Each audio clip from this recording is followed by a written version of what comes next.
It is my privilege to introduce you to three gentlemen with a lot of expertise, know-how and knowledge, and that are adequately fit to help us to understand the importance of workplace and personal safety. The theme is extremely important when you think about the South African context, even the global context, where things that happen at work and also in everyday life can lead to fatalities, people die, and one has to explore why these things happen and what can be done in order to prevent all these fatalities, especially at the workplace. So the three gentlemen have something in common. Their name is Peter, and Peter. And so it's not difficult to remember which one is which one, because I simply say Peter and somebody is going to respond. But they have different fields of expertise. Even though there's commonality, they also have different specializations. So I would like to introduce you, to start with, to Peter van Rensburg, who is the author of a book, a co-author, together with Peter van Wijngaard. We'll get to him just now. The name of the book is The Angry Widow, Never Again. A very important and interesting theme for a book, not so if you just think about it.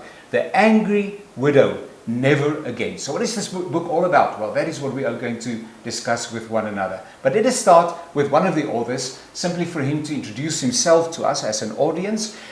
Peter van Rensburg. Peter, please tell us about yourself. Thank you very much, Jannie.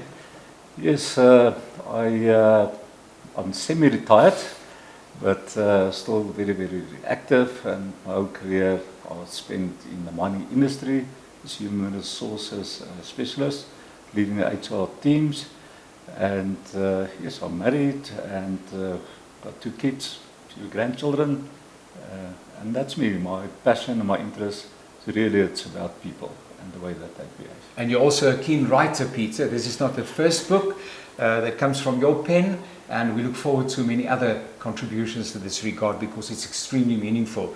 But we have another Peter, Peter van Wijngaard. Please, Peter, tell us about yourself. Hi, Jannie. Thank you for this opportunity. Peter van Wijngaard, I see myself as somebody that loves people extremely a lot. And my expertise is basically in the risk management field. And it is something that I treasure in terms of keeping people happy, healthy and safe. And through my career, I have actually had the opportunity to develop, maintain and implement systems to do exactly that. And that's where my passion lies. Currently I've got my own consultancy firm. With my colleague Peter van Rensburg, we endeavor to make a difference in industry and prevent and preserve life. Wonderful, prevent and preserve life, so important. And then another Peter. Peter, please tell us about yourself and your field of expertise. Thank you, Jannie. Yeah, I'm also semi-retired, if you may call that. I don't think we'll ever sit down. But my expertise is mining. I've had a 45 years mining career. Of which 15 of the 45 years was at a very senior level. So my expertise is mining. At the moment I'm acting as a consultant for various mining companies, ad hoc, in smaller projects if they invite me to, which I gladly do and share my experience. And the old saying is you never put away an old notebook. So the experience is locked up there, and it's going to be my pleasure to share whatever I can share that can contribute and can make a difference. Yes, I think the word experience is extremely important, and what you have in common, the three Peters here, is a tremendous amount of experience and specialization, and therefore one can listen to what they say and you can read what they write. It is something that is worth paying attention to. Peter, please tell us about the My Choice Institute, Peter van Rensburg, because that is also something that keeps you busy. The My Choice Institute is our organization through which we present a number of interventions to change behavior that lasts.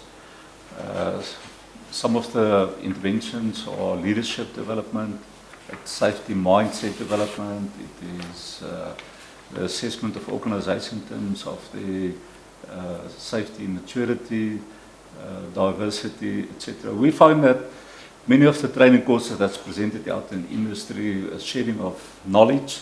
The guys have a nice lunch and they walk away, and tomorrow back at the ranch, it's back to normal. What we endeavour through the My Choice Institute is to present change that lasts, so that when the guys get back to the workplace, there's new behaviours evident there. Yeah, so your approach, Peter, is practical, because you often hear that people say, I've done the training, I've got the certificate or the diploma, I've done a lot, I know a lot of theory, but the moment they have to apply it, because there's not a consciousness to the moment perhaps or whatever, then people fail the test. Absolutely, yeah.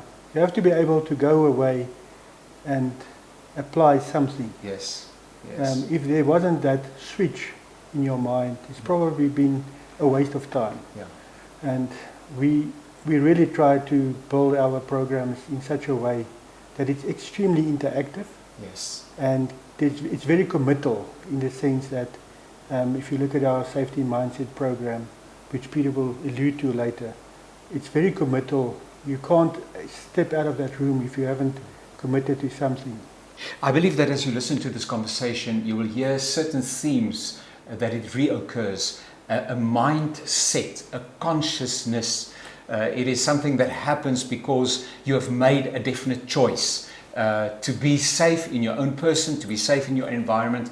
And I think this is where the whole approach differs from other approaches. It's not just a theoretical approach, but it's something that you get a personal commitment to, and it plays out in the life of the person. So, The Angry Widow, Never Again. Peter van Rensburg, please tell us why this book, how did this book come about? Yes, Johnny, about 10, 12 years ago, we've developed an intervention called the Safety Mindset Development Program that we successfully presented at a number of mining corporates, including AngloGold Ashanti. And so I was always interested in safe behavior and unsafe behavior, and why do people behave like that. Yeah. And tragically, last year during the Easter weekend, my brother's son, youngest son, passed away in a car accident.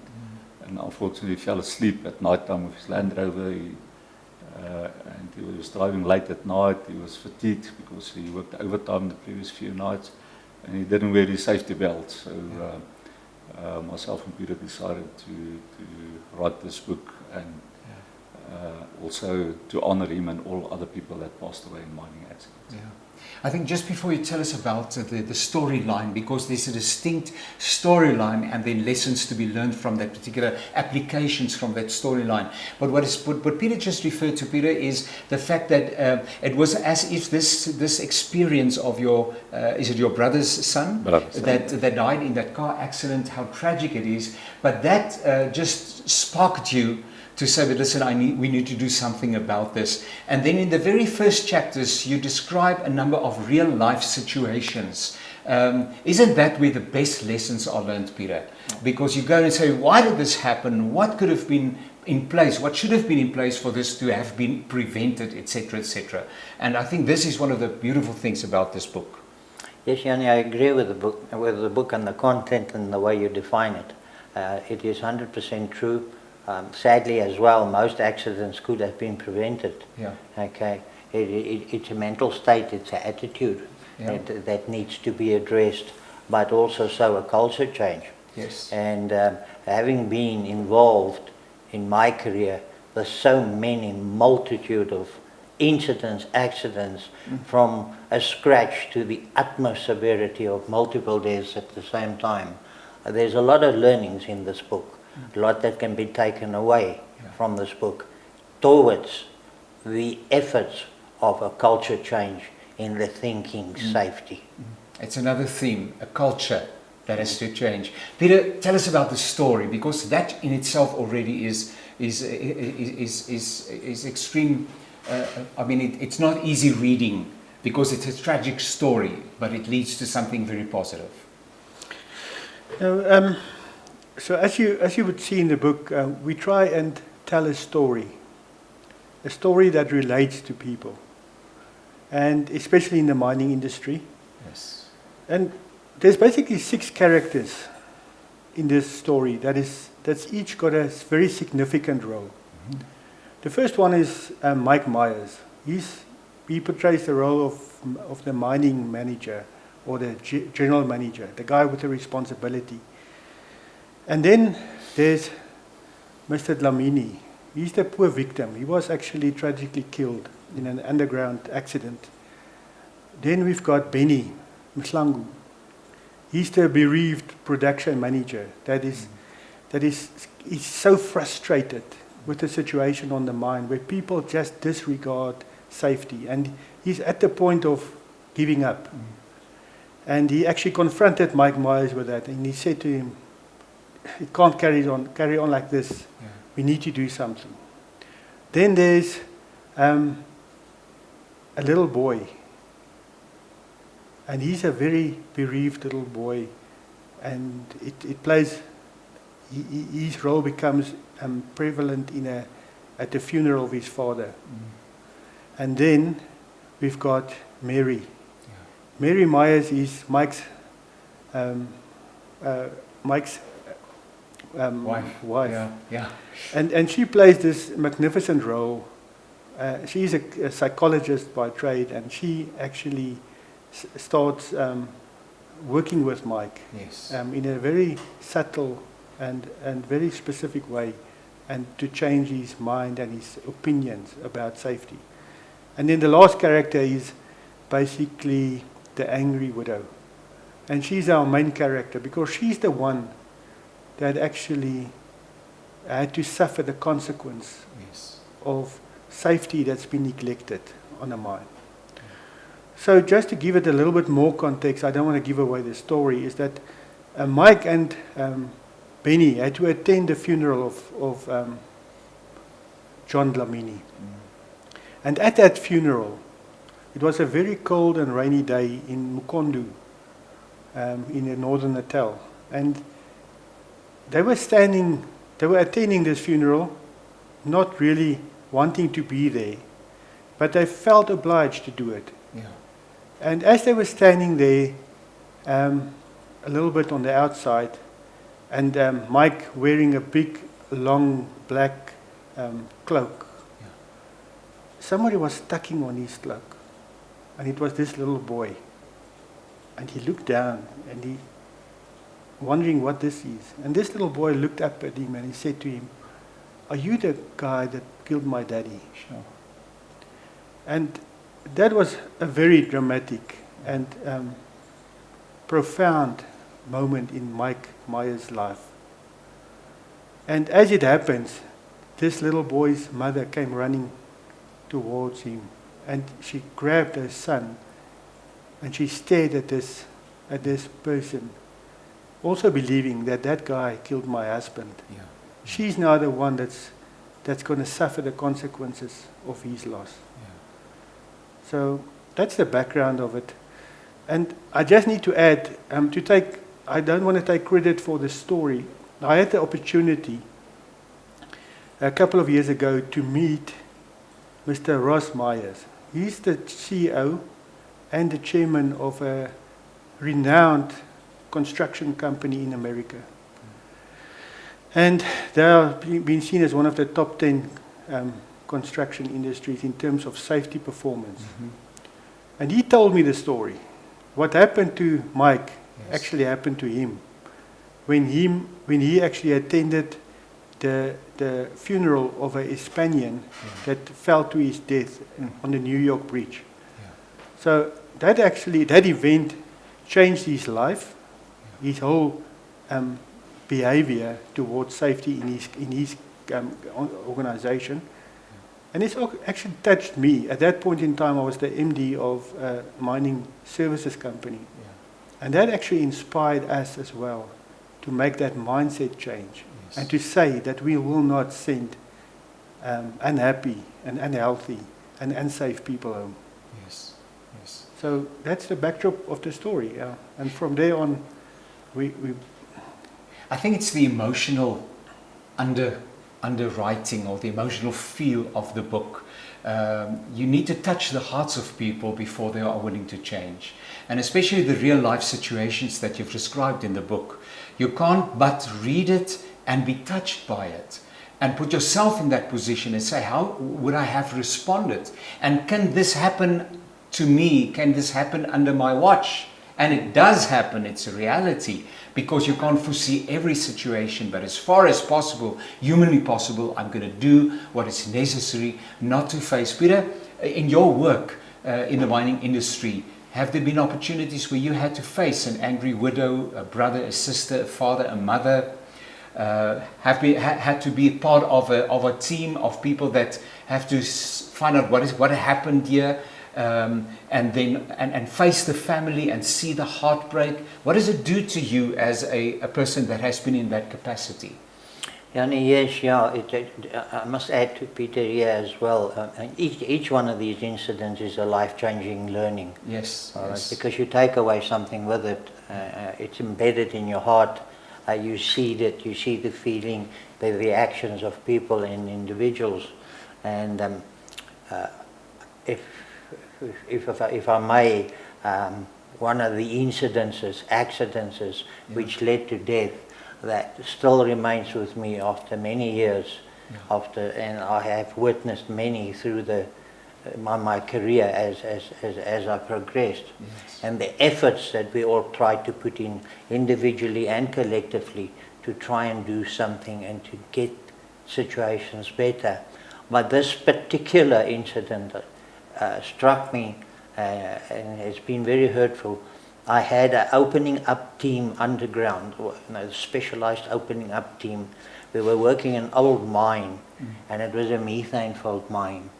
Okay, very methane active.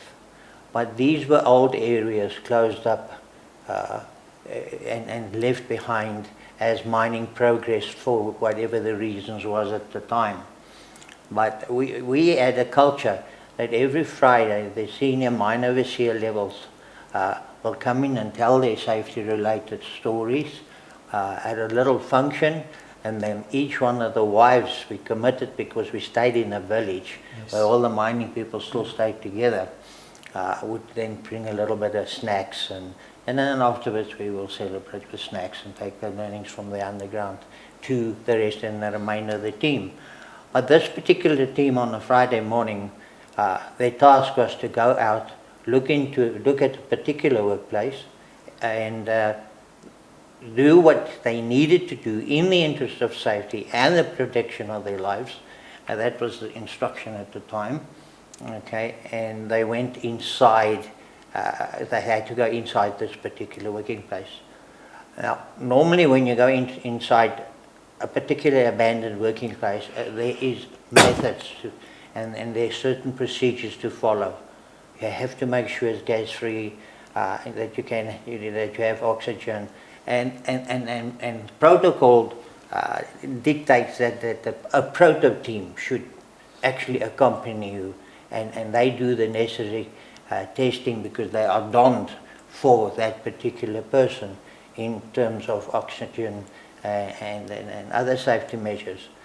But this mine captain, for some strange reason, after having done it for so many years, and especially he was chosen as an experienced person, took his team, his foreman and 3 of their assistants, and they entered without checking this working race. And all 5 of them passed away, sure, because they immediately dropped with carbon monoxide. So they don't even know they're gone. Yes. Okay, but the sad part of it is, just before, and this is another learning, and a learning that we all can take home, is his wife and himself had a severe fight that morning. Yeah. Yeah. Okay, so, and he told me about the fight before he went underground. So the fight remained with me, but now was the challenge to go and break the news to this same person, which I must say, I drove around the block a couple of times just to plug up enough courage to do this. But eventually I knocked on the door. She opened the door, received me welcome, because we all like a family in these villages that we used to stay, and invited me in. And then she said, "You probably came to collect the snacks for the Yeah. function afterwards. Yes. Yes. And she said, just excuse me, but I'm a bit upset. My husband and I had a terrible fight. Sure. So I'm not in a good space, but so please forgive me if I don't look the way I should and presentable the way I should. And that is when the hardest thing of my life happened and occurred. And I actually had to say, sit down. Yes. And I sat down next to her, taking her hand, and I broke the news. And I said, your husband, no more. When you have those real life examples, I think there are 10 examples, and then you say there are 3 reasons why things happen. One has to do with factors that are outside of your control, and the other one, and there are circumstances like that. Just think of COVID-19, which just became a reality, and it's not something that we invited or that we particularly appreciate. There can also be a natural disaster, etc. When you analyze those real life situations, and it probably is true of most of these incidences, at least 80% of those are attributed to the human factor. Behavior, personal responsibility. How do you change? Because, Peter, what was significant to me when I read the book was that Mary, who's an industrial psychologist, led Mike to understand the psychology behind human behavior and the change in behavior. It's not something that comes with a lecture, it's a journey. So, Peter, please tell us about that journey. And what does it take for bad habits to become good habits? Yeah, like you said, Jannie, it's more than 90%. I think worldwide research, 94% more or less. Some guys even reckon that it's a higher rate, or as a direct result of unsafe behavior. Yes. So unsafe behavior, majority of accidents happen, actually, let's call it human error. Yes. It's either intentional, so I am going to pass this car here, I'm not going to stop at the stop street. Yes. Or it's unintentional. Unintentional starts off with slips, making mistakes, eventually you have accidents. Yeah. So those are the two, it's either intentional or not intentional. In terms of behavior,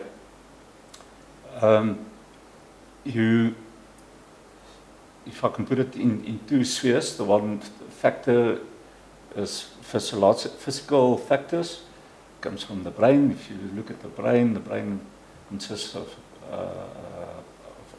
about 100 billion brain cells. Incredible, yes. It weighs about 1.2 kilogram.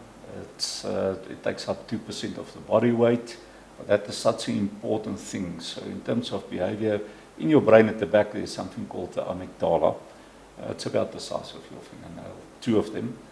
And so this controls fear in the brain. So if you had previous experiences of fear, it will hijack your actions. And that is, for example, when you see a snake and you jump away, or you put your hand on a hot plate on the stove, pull it away quickly.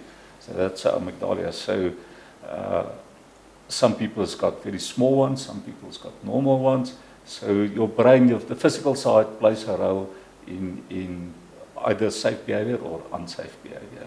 And the other side is psychological side. In terms of the psychological side, it's very well described in the book, but if I can just refer to Freud, Sigmund Freud, the psychologist, that saw behavior is like an iceberg. He described it like that. So behavior is what you can see that's on top of the water, the part of the iceberg that you can see. Just below that is your conscious state. In your conscious mind state, you are in the present state. You are thinking of what you are doing. The next level below that is the subconscious state. Yes. That's an automatic state. You've actually got no choice.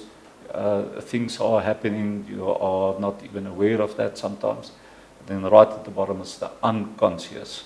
That state of mind is normally where you met very traumatic situations in your life. Could be like the sample that Peter has mentioned just now, the lady there. So just to put it in perspective, if you learn how to drive a car, in the beginning sometimes you ask permission from your parents, but you must always ask permission from your parents. Yeah. You learn how to drive, you're actually focusing where's the clutch, where are the gears at the moment, you're not looking around, you're very, very conscious, you're focusing on your And as you get used to driving your car later on, you can start to look around. You don't look at your clutch pedal anymore. You can put on the radio, you can even talk to your friend. It becomes automatic, and that's a big problem. Yes. Because you go into what we call a autopilot state. Yes. And the trick is then how to get people out of this autopilot state. Yes. And live in the moment. In the moment. So Yes. the only way that you can really get people to think is to ask questions. Oh, yes. What can you do with this pen? Yeah. Now I write with the pen. What else can you do? Yes. Person start to think. So if you want to change behavior, Yes. you need to work on attitudes. Mm-hmm. Attitudes are formed because of perceptions, and those are formed because of your view of the world. Yeah. So for which glasses are you looking? Which glass door or frame are you looking at the world? And that results of that's because of the way how you were brought up, heredity, a lot of factors that in that. So if you want to work on behavior here, you've got to work on the way that you see the world. And there are 3 types, just in short. Sometimes there are unwanted stimulus, unwanted events. You're in a car crash because you text. So in the future, you're most probably not going to text while you're driving anymore. Yeah. The second thing can be like reinforcement. It's either discipline or praise, or you're exposed to new information and you had time to discuss it properly, digest it, and you're motivated to change. That will change your perceptions, attitudes, and the behavior. I wish we had more time because there's so much to explore, and I would like to invite every person that's looking at that has part of this conversation to obtain a copy of The Angry Widow, Never Again. But I would like to just very, very briefly ask you just to respond to some very key issues and concepts, just in a line or two, just to as an appetizer to the folk out there to get the book. Peter, the responsibility and the role of leadership, just a sentence or two in terms of securing a safe environment for workers and also in helping workers to adapt that attitude, that mental attitude that says, I'm going to be present and take up my responsibility.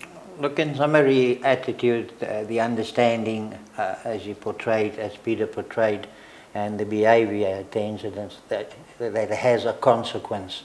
Yes. It's the consequences that needs to be prevented through the behavior. Behavior is caused for several reasons, but in the mining game, the rule of law is always you look after your own safety, but you also look after your body's safety. Mm-hmm. And we call it the buddy-buddy system. Yes. And they take it forward, and we learn from one another consistently. Yeah. There's so many things I can illustrate as examples, but that is the crux of the matter. Yeah. And applying the investigation, the why factor, the why question, and then getting the answers and getting that through, communicated clearly, understood, will change behavior. And I can prove it, and allow me to say this, because just before closing my mining career, having been told to go on pension, I was on 3.9 million fertility, 3 shifts, and that in the mining industry is not very common. Yeah. Yeah. So things can change if you introduce the right systems of behavior. That buddy system is that interdependency where we take responsibility for one another. Another issue that is dealt with in the book. Something that I found very interesting was the relationship between incidents and accidents. And that when you look at an incident, say, oh, that was just an incident. So it didn't lead to anything, and therefore you just have a don't care. And only when it actually causes pain and suffering, then you say, oh, wait a minute, we need to. But that's not the right approach, Peter. Absolutely, Annie. We found that we usually don't give enough time to incidents and accidents. And accidents are, because there was a consequence. Yes. We take notice of it, and we investigate it properly, and we get to root causes and try to work it back into preventing. Yeah. But there's so much learning opportunities if we start looking at incidents, the so-called accidents that almost happened. That needs also to be very well understood and investigated, because that could prevent an accident from happening. Yeah. So the whole approach is we need to start where it matters Yeah. and go and document, identify those events, document them, investigate them, and you will find your accidents Yeah. deteriorating. If I may, Yes, of course. and I know, but I think it's important to mention from this book, my personal learnings from this book and the illustrations that it portrays and the stories it tells. I am confident with my background and experience that the lessons learned from there and the understanding created from there can be converted into a lesson plan. Yeah. And should go to every safety person, safety officer and safety committee, Yeah. so that this could be understood and lived, because you take it home with you eventually. If you have the correct attitude, you live the safety life, Yeah. it goes home and you live it there as well. So that is my last question and remark also then, Peter. So ultimately, whose responsibility is safety at the workplace? Forget about safety at home because that's also important, but just safety at workplace. Whose responsibility is this? It's your own responsibility. You can never ask somebody else to be responsible for your safety. Yes. I know when you do a short project for a week or two, a construction project or whatever, Yeah. there will be a lot of emphasis from the safety staff, over inspections, those sort of things. Maybe it's not your normal team, it's people that you engage just for this project.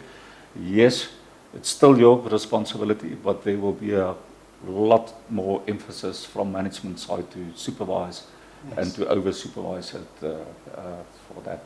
There are a number of reviews that were written and presented when this book was given to them to review and critique. And I would just like to draw the attention to one or two of these. We sometimes take life for granted, as if we will live forever, until you get that knock at the door or the phone call that will forever change your life. Yeah. And this is what this book is about. And taking responsibility. It's Wilco Ace, and he's a mining professional. And wonderful critiques. There is another one that somebody wrote. It's a Marius Meyer. He's chairperson of the SA Board for Personnel Practice, etc. He's very involved and engaged. And then he says, he refers to the 7 easy read chapters. But then he says that the mindset of ignorance, procrastination and denial needs to be changed and it needs to be addressed in order to embrace life's hard and painful lessons as a source of personal, business and societal transformation. And I think this is exactly what it offers in this book. Peter, you also do courses as a team, the Peters, and some of the feedback of these courses where you've presented the material says, I will never forget this workshop. It changed my life forever. I will change my attitude to be more positive, etc., etc. I have a new perception on safety. I wish all the workers can do the course. And then there's also a person there who is in a oversee capacity at the site managers, Dirk Stein at Boschman's site of Fraser Alexander Bulk Merchandise, and he says that his whole team changed. He says, before the session I struggled a lot with them in terms of discipline and safety. I struggled with them, etc. We had many incidents. Since they returned, the majority of the problems were solved. So these are wonderful. This is a wonderful review to say, but what you are presenting is really life-changing. So in closing, where do people get the book? Let me just show it to the viewers again. The Angry Widow. You'll never forget this theme for the book because it is. It really does grip the imagination. And Never Again. Where can people obtain a copy of this book? And also, where can they make contact with you guys if they want to invite you in a consultancy situation or for whatever purpose, just to inquire about the material? Oh, we would advise the viewers to contact us. The best is to go to our website. It's www.mychoice.co.za. That will take them to our My Choice Institute website. All our particulars is there. You can order the book online through Amazon.com and Smashwords. The hard copies are also available from us, from the authors, from the institute. Yeah. And the contact numbers would be there as well if you want to be, if people want to invite you. And I would seriously want to really, on account also of what Peter said with his extensive mining experience, that this is something that people, that every person, a safety officer, etc., everybody within that line of thinking needs to consider and make use of. Yes. Peter van Rensburg, yes, my brother. I would just like to take the opportunity also to thank our sponsors, Catapult, for sponsoring the book. Yes. Also, thank you very much, Peter, for being here. He's very modest. He was general manager of a gold mine for many, many years. Yes. So he's got a lot of experience. We also learn from him every day when we engage. Thank you. Peter van Rensburg, thank you so much. Peter van Wijngaard, I thank you. Yeah, thank you. And Peter Ott, I thank you. Till the next time, everything of the best.